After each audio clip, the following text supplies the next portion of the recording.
Welcome to Secrets of Stand-Up Comedy. I'm Dick Williams. I'm probably going to change my name again for reasons I'll explain another time.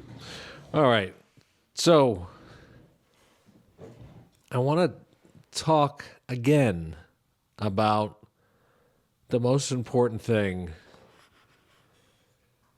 as far as making a living doing stand-up comedy and all the other ancillary careers that are around it.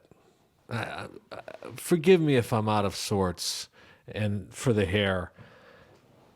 I've been a Dallas Cowboys fan since I was a little kid in the 70s, and I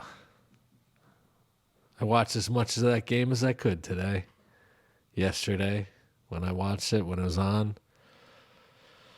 The main thing, if you're going to make it, if you're going to have success on any level, and I've said this many times at the beginning of this channel, you have to believe it. You have to know for certain, yes, I'm going to make it. There's going to be something guiding me that's beyond my control that will lead me to where I need to be. There's the red car theory. I just watched a video about it. We used to call this something else, where if you're driving on the highway and I ask you afterwards, how many red cars did you see? You don't really remember. You don't know if you saw any of them. But if I said, before you go, all right, I'm going to give you $50 before you drive, and I'm going to give you $50 for every red car that you see. So drive to my place and report back. Then you're going to be looking for the red cars, and the red cars represent opportunity. Because the red cars are always there, the opportunities are always there, the pitfalls are always there on the opposite side. It's what you focus on, what you pay attention to. You're going to face so much rejection in this. So many obstacles trying to do comedy. It's not supposed to be easy. If it was, everybody would be a headlining comic.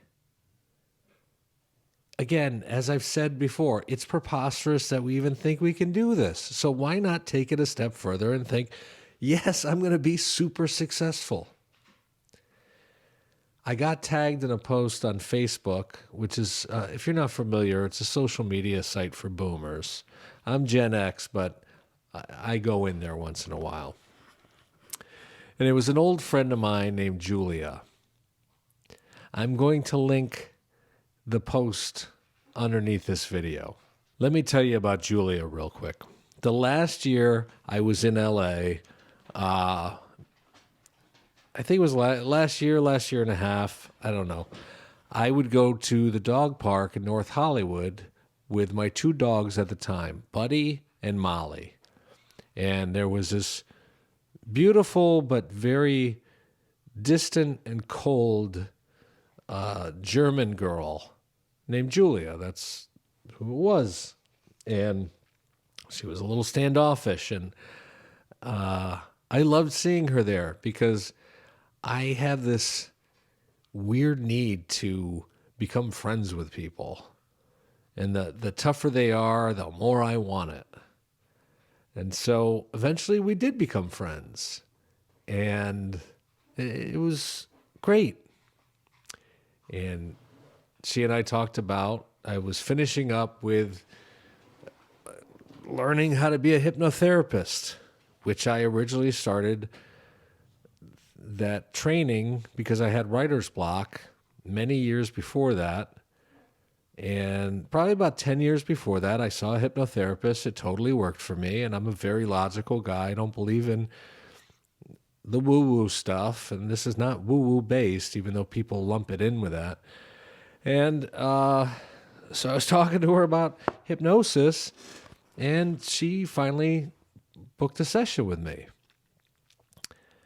And I gave her, we did the session, but one of the things that I told her to do I've told you to do on this channel in one of the earlier videos.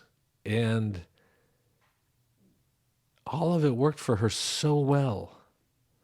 She had this fledgling dog walking company, and she wanted to make it bigger. And we did a session, and all of a sudden it skyrocketed. And I'm not going to go into personal details about, what we talked about or anything like that, but it worked. People just need a push sometimes. They just need someone else, an objective outsider, to say, adjust this. Perhaps see yourself the way I see you. Because we don't know. We're running around the world and we think we have it figured out and we're baked into our ways. And sometimes finding another person who cares can absolutely change your life. And the best part was, she did it for me many years later when I was in a funk, when I was going through a breakup. She helped me. She went and got certified as a life coach, certified in neurolinguistic programming, and taught me about anchoring certain things in your body. And I'm like, how do I stop procrastinating? And I've forgotten this since. I'm going to speak to her. I'm going to tell her to remind me. But going through, like, pressing these knuckles on my hand. And after she taught me that, I did it. And it totally worked. And I did it a few times. And then I was like, oh, the procrastinator in me was like, I got to forget this magic trick. But I say all of that to say this. People aren't going to care either way. You have to be your biggest cheerleader. One of the things I did early on, and as I said, it gets really frustrating. It's easy to get down on yourself. It's easy to say, this will never work. What am I doing? I don't want to drive to another open mic. I don't want to write another stupid joke. But don't let that get you down. One of the things I did early on, I wrote in my day planner all of my accomplishments in life. Everything that I did that I was proud of. And a lot of it was like, I had a brand new convertible Saab 2 years after leaving college. And I didn't even graduate from college. I spoke at graduation, but didn't graduate. And I listed them all there. And I would look at them every day. And I would especially look at them when I was down on myself. And so I would remind myself of what's possible. A lot of this may sound like mumbo jumbo or Pollyanna, feel good. It's not. This is how I know that it's not. I may have talked about this. I may not have. But I took a time management seminar. I'm trying to remember the dates. I think it was 96. It may have been 95. But I don't know. Either way, it's irrelevant. But it was a long time ago. I still have the booklet, the workbook that we had to do. It wound up becoming Franklin Covey because Jonathan Covey, I think it was his name. I don't know. He did the 7 Habits of Highly Effective People. They merged these two companies. But it was Time Quest for Franklin Quest. See? Franklin Quest. And then it became, Stephen Covey. I don't know why I'm thinking John Covey. John Covey was my former neighbor. So I did this, and it has all kinds of different planning. Can you see that? You don't need to see everything. I'll show you the important part in a minute. But predetermining a course of events. Excuses for not planning. It takes time. Things change so quickly. Others influence your plans. So it's pretty standard fare. Then I get to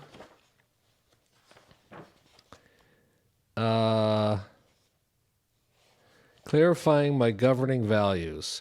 And one of them I had was financial fortune value, my finances. And even though I was making decent money, really good money for my age, I was always working on that. And I wrote down, visualize in the present. I am blank, even if I'm not really that, in order to visualize it. It's something I told you before. You have to say it in the present tense so your subconscious mind believes that it's true. I am a successful comic. I headline all across the country. Whatever your goal is, you say it so that your subconscious mind thinks that that's reality, and you will live into that reality. If you're telling yourself something else, you're going to self-sabotage. And so as I went through this tonight, one of the things that was in here is I drive a beautiful Mercedes-Benz. I wound up driving a beautiful convertible Mercedes-Benz when I was in Los Angeles. And then I had a convertible hardtop Lexus. It's kind of weird. Your mind will start driving you into these opportunities. So here's the big one. Understanding long-range goals. 2 natural laws. We tend to move to our comfort zones. To reach a goal, we must expand a comfort zone. You see this? Get a good look at it, you. See that ball in the middle? It's like a bowling ball. So that's me. There's no effort going into the comfort zone. And then effort, getting out of it, towards the goals, resources, vision, motivation, effort. Am I willing to pay the price? Now stick with me. I know this may be tedious, but it goes somewhere. The next page. It says, someday when I have the time, I'm going to, and then I had to write out something that the instructor said I will do within the next year to move out of my comfort zone. And as I've said, I used to do a Bill Clinton impression in my stand-up comedy. So I said,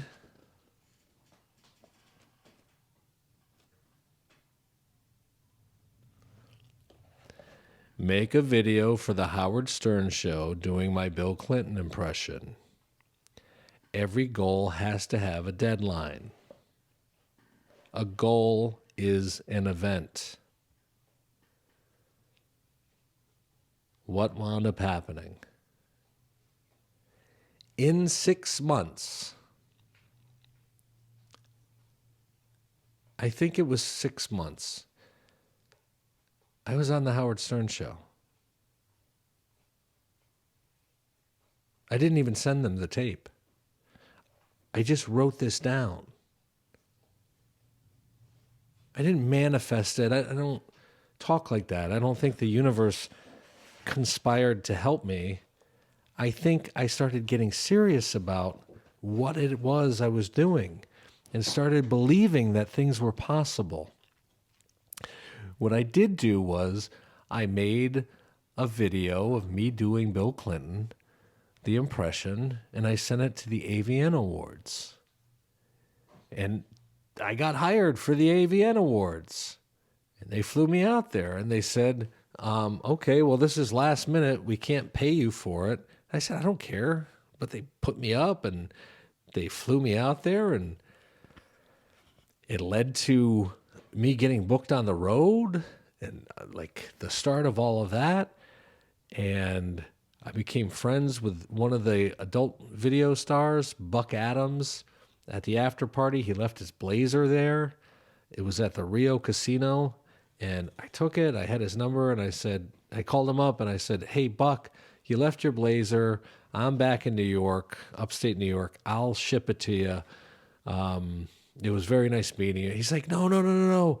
My buddy Steven Adler, who was the former drummer for Guns N' Roses, he's going to be on Stern soon. And so I want to send you and a couple adult actresses. You get dressed up as Clinton and go be part of the entourage, because that way it will distract Stern from making fun of Steven Adler too much for getting kicked out of Guns N' Roses." And I'm like, this is unbelievable. How did this happen? The way it happened was I started believing in myself. And because of that, I started taking actions that fell in line with that. So, like I said, when I started this channel, I'm almost up to 100 videos now. I've done probably 80 in a row every day. When I started this, it's a saturated market with YouTube. I don't have, a lot of pull. I don't have a big following. Nobody knows who the hell I am. And I just knew it would be successful for me. And by doing it, there's a video, I talk about this in there early on. I was like, yes, Reddit took down a couple of my videos, but I know that the goal isn't to be the king of Reddit. It's to get this information out. And I didn't realize it would take me to the point of, well, I'm going to go back into stand-up and see how far I can get with that. I mean, I've only been doing this for 4 months, these videos. Isn't that crazy? Go back and look at the early videos. I've changed. I'm so much more comfortable now. I do these without any breaks. I do these without edits. And I've gotten to this point because I now need to still be able to do these, but do other stuff on top of it. So I'm not going to have the time to spend 10 hours editing something. Go back and look at the video, Silence is Golden. When I first started making these videos, I was terrified that somebody was going to click off within the first 30 seconds. I was worried that if I didn't do all these quick cuts and bells and whistles, I started adding music to keep you hooked on them. Then eventually I realized my goal is to reach the people that want to be reached. My goal is to give the best possible quality information that I can from my own experiences. And so, while I'm no Mr. Beast, this channel is wildly successful to me. And when I go into Willie, enough with tearing up my bills, they're going to be upset with me. I can't say my dog chewed up my homework, can I? When I go into the next phase of this channel, I'm going to pull back the curtains. I'm going to tell you what my life is actually like and where I'm starting at. And so I think you may be surprised. And it's exciting to me. And I'm not going to do any of it so that for sympathy or woe is me. It's just, hey, I want to be honest with you. I want to level with you. I share similar problems that you probably have. And I'm going to be successful. And so, Willie, I'm talking about my dreams here. Can we stop ripping up the stuff? Thank you. So where I'm at right now is I need to complete these 100 videos, and I need to write down all my goals, very detailed, and I need to start believing again. I need to hypnotize myself. I need to see what is possible and then latch onto it and be my own biggest cheerleader. Because I know when I look back on my life, I'm capable of achieving anything I set my mind to. And so are you.